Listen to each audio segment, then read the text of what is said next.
Bismillahirrahmanirrahim. Assalamualaikum warahmatullahi wabarakatuh.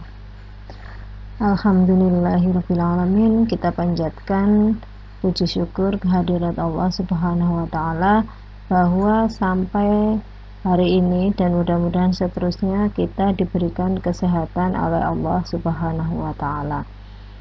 Kita lanjutkan materi kita yang kemarin mengenai pelaku atau dader dan keturutsertaan atau deal naming dalam perbuatan pidana. Kali ini bagian yang kedua. Ada 5 materi dalam dader dan deal naming ini. Adalah dader itu sendiri, kemudian downplayer, kemudian mededader, kemudian witlocker, dan yang terakhir adalah medeplichtig. Saya sudah menjelaskan yang 3 poin, yaitu dader, kemudian downplayer, dan mededader. Nah, pada bagian yang kedua ini saya akan menjelaskan mengenai witlocker dan medeplichtig. Banyak ahli pidana yang tidak setuju kalau deal naming hanya diartikan keturutsertaan, karena pasal yang mengatur mengenai ini berbicara pula mengenai dader. Karena itu judul dalam slide ini saya tulis kembali, pelaku atau dader dan keturutsertaan atau deal naming dalam perbuatan pidana.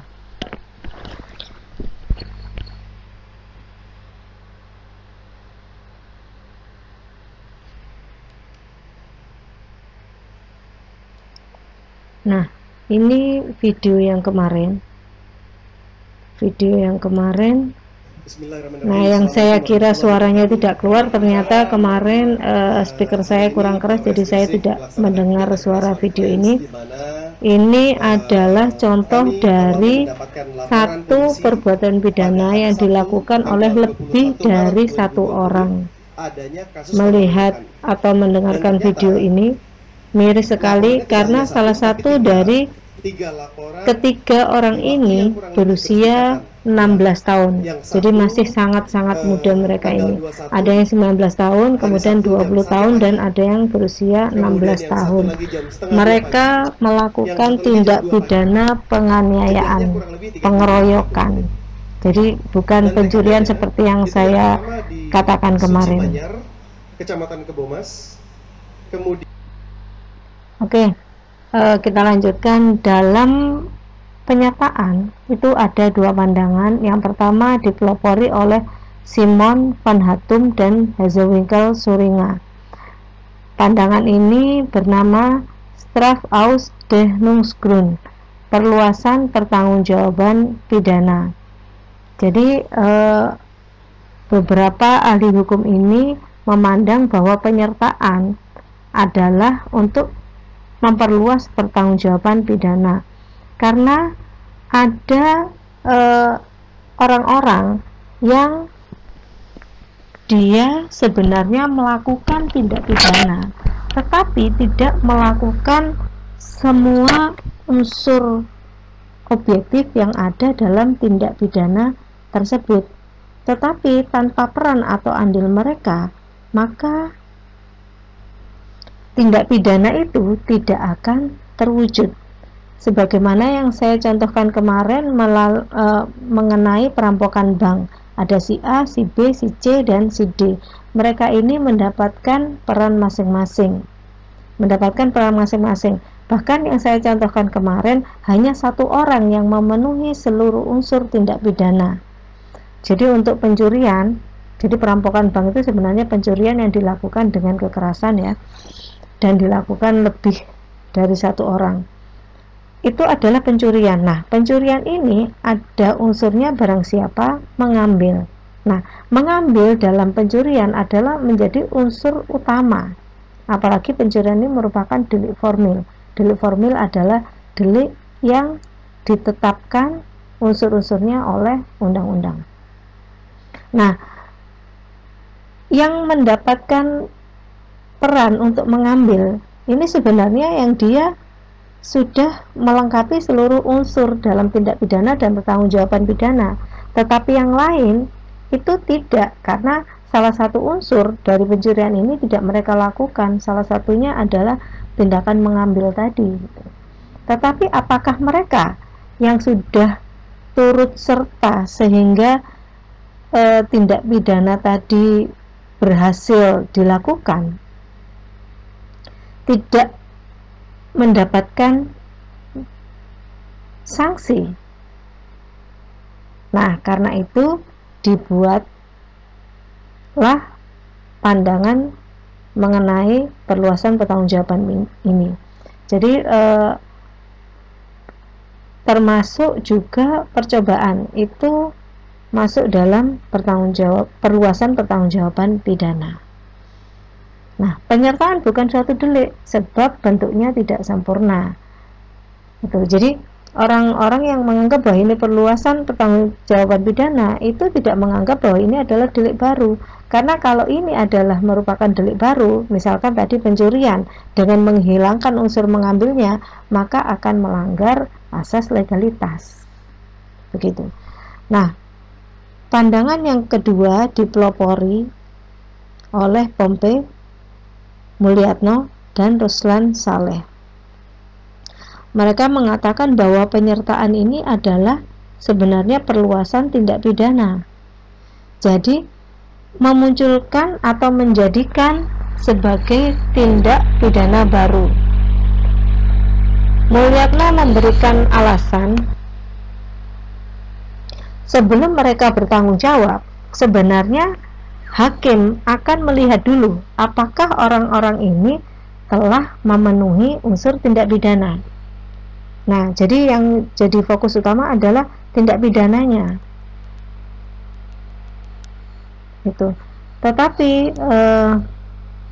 bentuknya istimewa. Maksudnya bentuknya istimewa itu adalah dia tidak seperti tindak pidana yang telah ada. Akhirnya Mulyatno mengatakan bahwa penyertaan merupakan satu bentuk dari tindak pidana, termasuk pula percobaan. Percobaan adalah salah satu bentuk dari tindak pidana.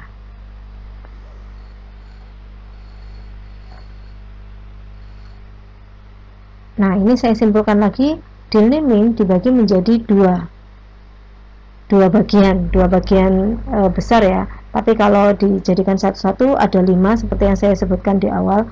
Kalau bagian besar itu dibagi menjadi 2. Yang pertama adalah dader dan yang disamakan dengan dader. Dader adalah pelaku. Kemudian yang disamakan dengan dader adalah don plegen yang menyuruh lakukan, medeplegen yang turut serta melakukan, dan witloken atau yang menggerakkan atau yang menyarankan untuk melakukan. Nah, donpleger ini pelakunya disebut donpleger, medeplegen ini pelakunya disebut medepleger, dan witloken pelakunya disebut witloker. Nah, yang dader, donplegen dan medeplegen sudah saya jelaskan di bagian yang pertama. Kali ini saya akan menjelaskan witloken dan medeplichtig.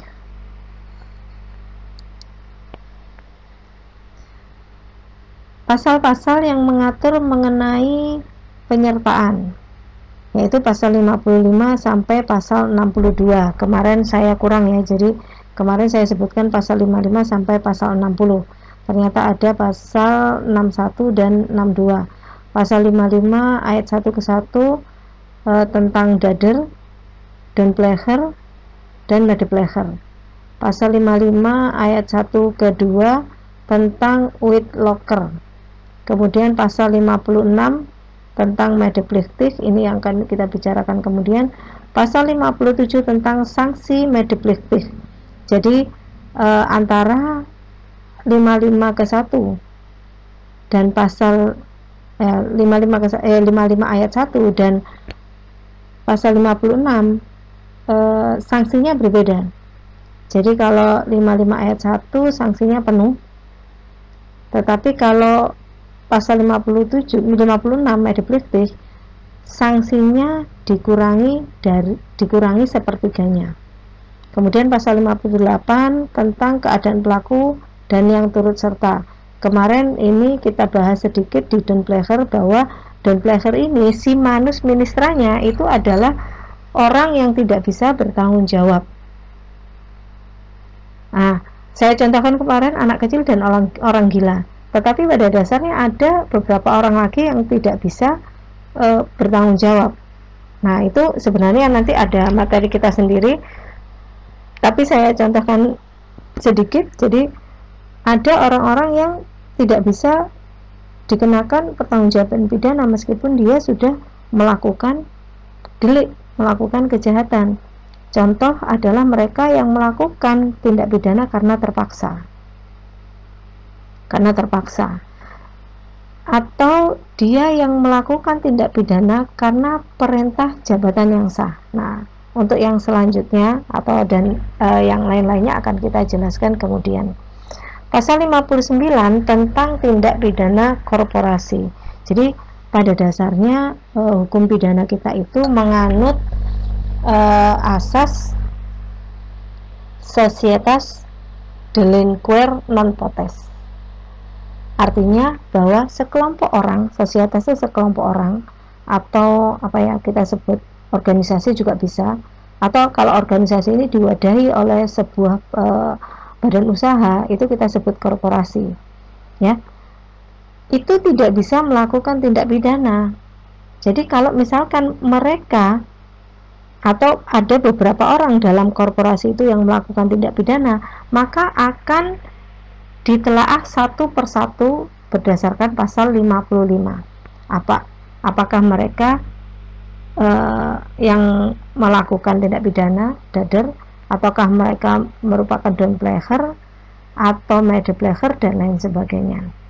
Tetapi sejak korporasi dijadikan sebagai subjek hukum pidana, maka mereka, jadi satu kelompok orang dalam korporasi itu bisa dikatakan melakukan tindak pidana secara bersama-sama. Nah, kalau misalkan mereka dikatakan telah melakukan tindak pidana korporasi, maka mereka akan dikenakan pertanggungjawaban. Pasal 60 tentang pembantu pelanggaran. Jadi di sini dikatakan pembantu pelanggaran tidak dikenakan pidana. Kemudian pasal 61 dan 62 tentang turut serta dalam kejahatan percetakan. Nah, tentang pembantu pelanggaran tidak dapat dikenakan pidana, tetapi yang turut serta melakukan pelanggaran tetap bisa dikenakan pidana. Ini pasal 55. Nah, ini yang akan kita bahas. Yang kedua ini mengenai Whitlocker. Nah, orang yang sengaja membujuk. Jadi banyak terjemahan Whitlocker ini. Tadi saya katakan orang yang menggerakkan, atau orang yang menyarankan, atau orang yang membujuk. Ya. Jadi kalau misalkan kita dengar orang itu untuk membunuh si B, orang itu menyuruh si B untuk membunuh si C. Nah, itu sebenarnya bukan menyuruh dalam arti dalam konteks penyertaan ini, tetapi itu sebenarnya adalah membujuk, menggerakkan. Jadi orang itu menggerakkan si B atau membujuk atau menyarankan untuk membunuh si C. Profesor Van Hammel mengatakan whitlocking itu kesengajaan menggerakkan orang lain yang dapat dipertanggungjawabkan. Maksudnya orang lain itu juga dapat dipertanggungjawabkan pada dirinya sendiri untuk melakukan suatu tindak pidana dengan menggunakan cara-cara yang telah ditentukan oleh undang-undang. Karena telah tergerak, orang tersebut kemudian telah dengan sengaja melakukan tindak pidana yang bersangkutan. Nah, Whitlocker ini adalah orang yang membujuk untuk melakukan tindak pidana. Nah, membujuknya itu dengan cara atau sarana-sarana yang telah ditentukan oleh undang-undang. Nah, Whitlocker ini akan dikenakan pidana apabila yang bersangkutan atau orang yang dibujuk tadi dengan sengaja melakukan tindak pidana yang bersangkutan atau yang disarankan. Ya, kita kembali ke pasal. Nah, ini. Mereka yang dengan memberi atau menjanjikan sesuatu dengan menyalahgunakan kekuasaan atau martabat, dengan kekerasan, ancaman atau penyesatan, atau dengan memberi kesempatan, sarana atau keterangan, sengaja menganjurkan orang lain supaya melakukan perbuatan. Ini dasar hukumnya. Nah, maka Whitlocker tindak pidana tidak dilakukan sendiri. Jadi Whitlocker hanya menyarankan atau membujuk atau menggerakkan orang lain. Dia tidak melakukan tindak pidana itu sendiri. Dengan sengaja menggerakkan atau membujuk orang lain. Nah, orang lain ini adalah orang yang bisa dikenakan pertanggungjawaban pidana. Jadi berbeda dengan Don Pleasure yang disuruh tidak dapat dikenakan pertanggungjawaban pidana. Orang yang dianjurkan telah melaksanakan tindak pidana sesuai dengan yang dianjurkan. Nah, jadi apabila dia menganjurkan untuk merampok suatu bank, maka yang dibujuk itu juga merampok satu bank. Orang yang dianjurkan adalah orang yang memiliki kemampuan bertanggung jawab. Nah, kembali ke ini poin yang ini, apabila misalkan ya orang yang dianjurkan telah melaksanakan tindak pidana sesuai dengan yang dianjurkan, misalkan tadi yang dianjurkan itu adalah merampok bank, tetapi oleh si pelaku ya, si pelaku ini dinamakan aktor materialis. Jadi Whitlocker ini bisa disebut sebagai aktor intelektualis. Ya, kita sering mendengar ya, aktor intelektualnya siapa gitu. Aktor intelektualis. Jadi ada dua pihak di dalam Whitlocker ini, yaitu aktor intelektualis dan aktor materialis. Aktor materialis itu adalah dia pelaksananya. Nah, misalkan pelaksananya tadi disuruh untuk merampok bank, tetapi dia tidak hanya merampok bank, tetapi dia juga melakukan tindakan penganiayaan atau pembunuhan, maka Whitlocker hanya dikenakan pidana sesuai apa yang disarankan. Nah, ini kita kembali ke pasal. Terhadap penganjur, hanya perbuatan yang sengaja dianjurkan sajalah yang diperhitungkan beserta akibat-akibatnya. Jadi kalau tadi aktor materialisnya melakukan perampokan dan pembunuhan atau penganiayaan, maka yang harus bertanggung jawab terhadap tindakan perampokan dan pembunuhan sekaligus itu adalah aktor materialisnya.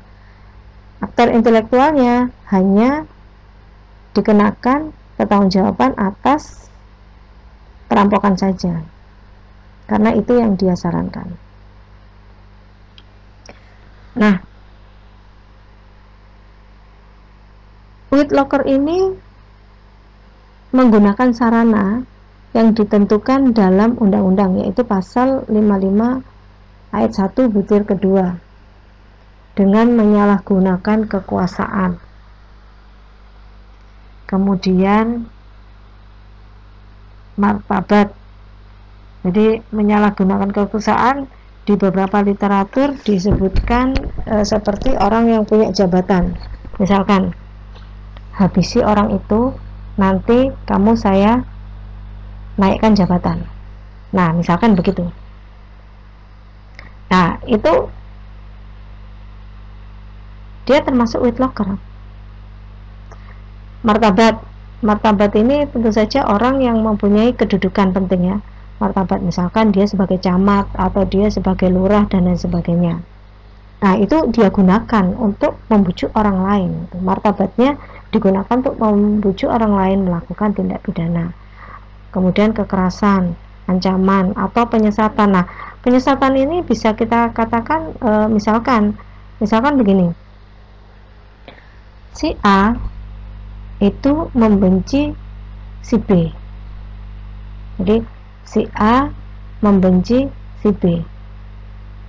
Nah, si A ini bercerita kepada si C bahwa si B ini telah berselingkuh dengan pasangannya. Akhirnya apa? Akhirnya si C itu akan melakukan tindakan kekerasan kepada si B. Nah, ini contoh penyesatan. Kemudian memberi kesempatan, sarana, atau keterangan. Nah, bisa jadi dia juga memberikan hadiah. Di sini nggak ada ya, belum saya tulis juga. Memberikan hadiah, menjanjikan sesuatu juga. Misalkan kalau kamu bisa menghabisi si B, akan saya berikan uang 100 juta. Nah, misalkan begitu.